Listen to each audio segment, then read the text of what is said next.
Hello guys, welcome to Learn English Easily YouTube channel. This is the first lesson of pronoun from Basic English Grammar series. So first, let's define what pronoun is. Pronoun is used instead of noun. Now the question is, why do we use it instead of noun?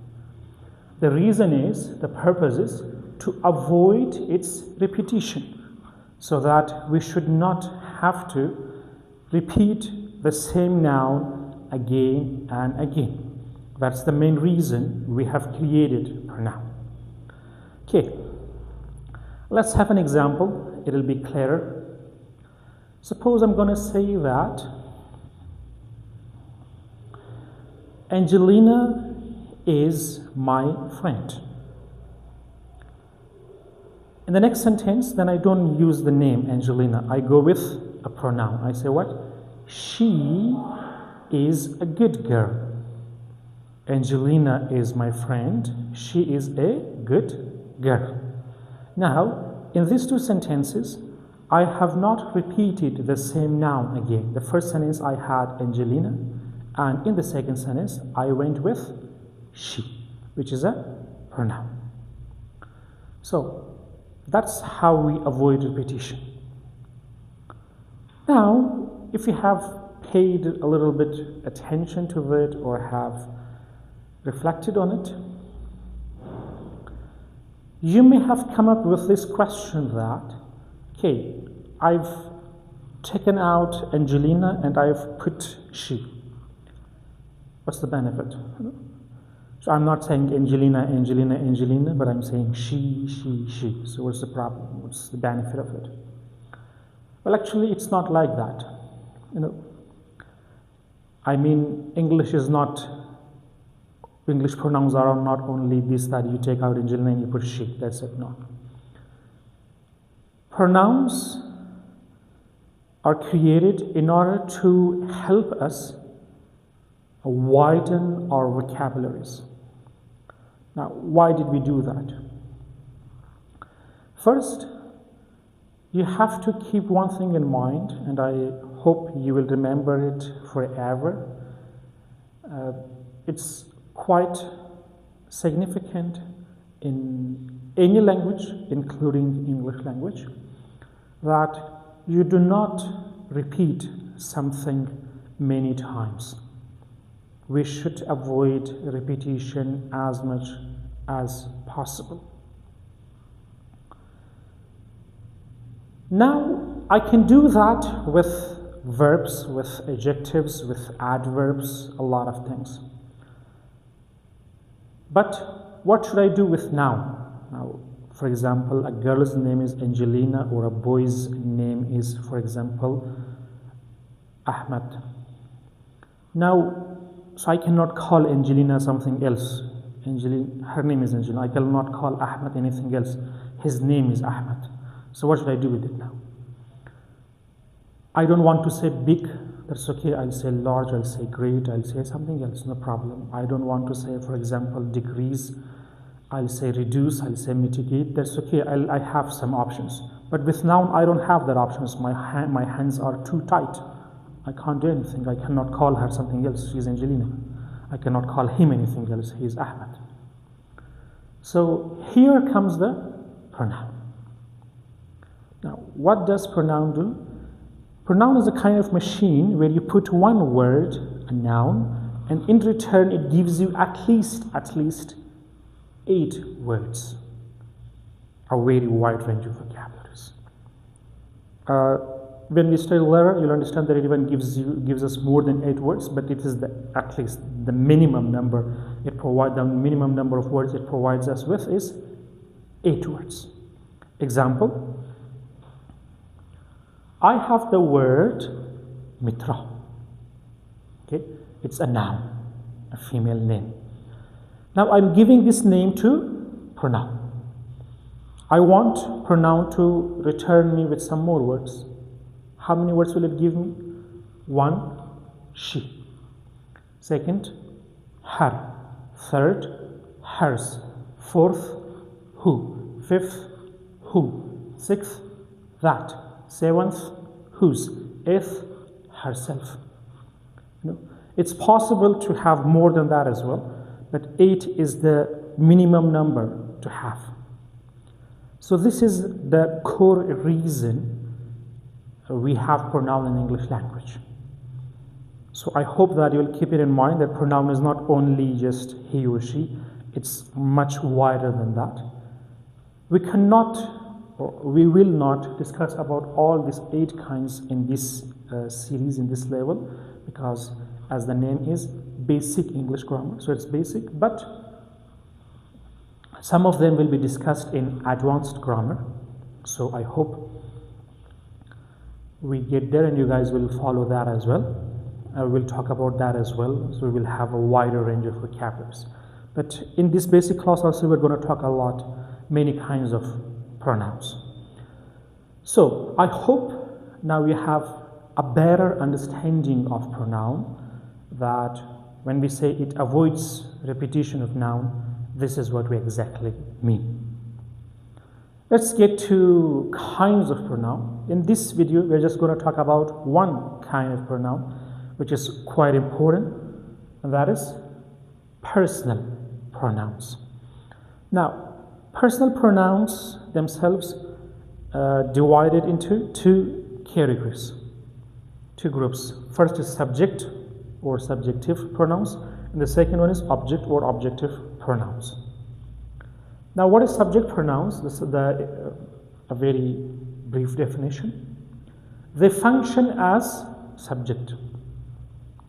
Now, if you have this question that what pronoun is, what subject is, or what object is, then I refer you to another video regarding noun, where we discussed about functions of noun in basic English language series. So if you have any doubt, any question regarding subject object, you may refer to that one, functions of noun. Okay.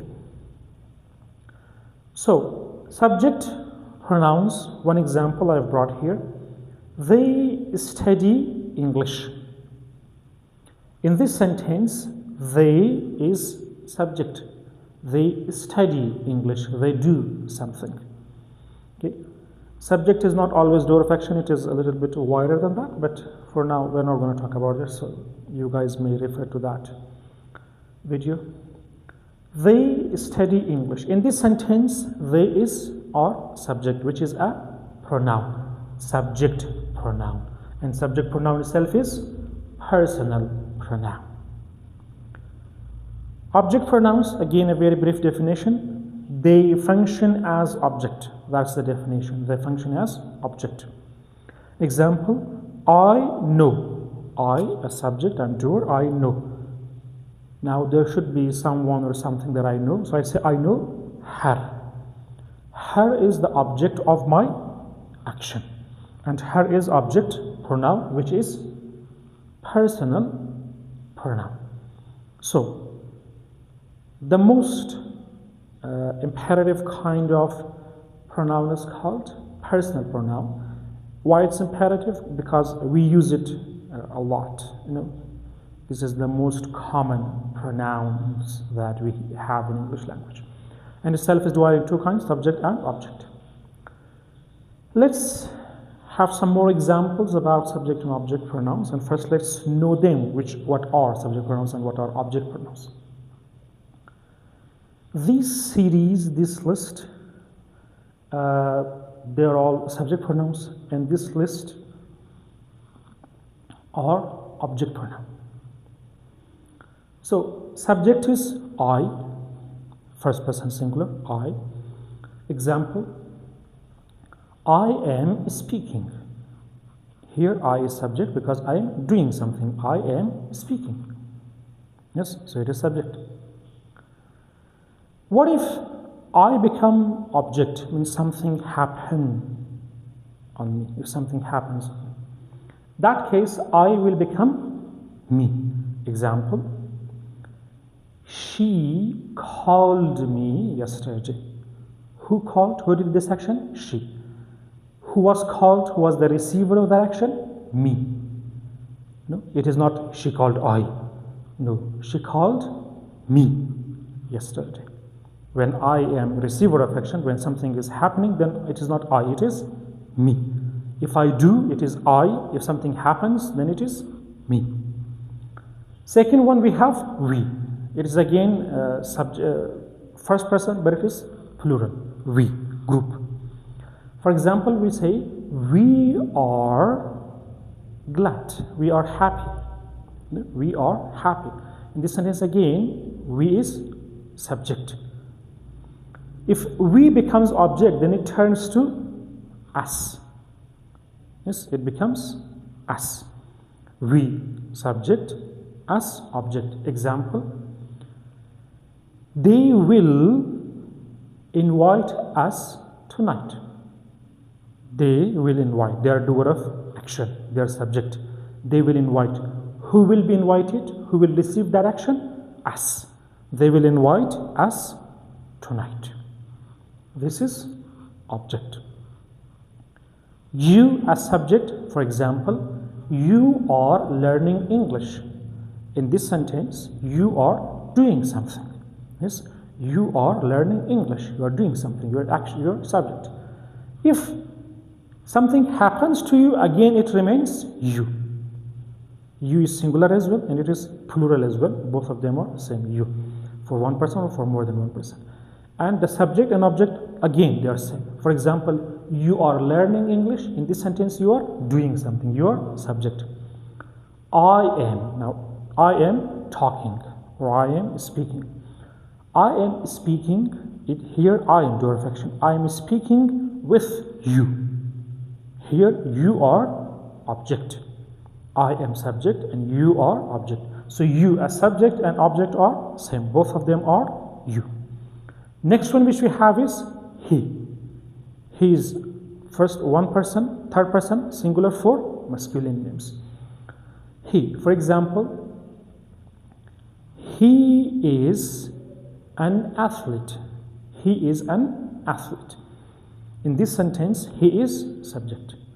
Now, if something happens on him, then he becomes him. For example, I saw him yesterday.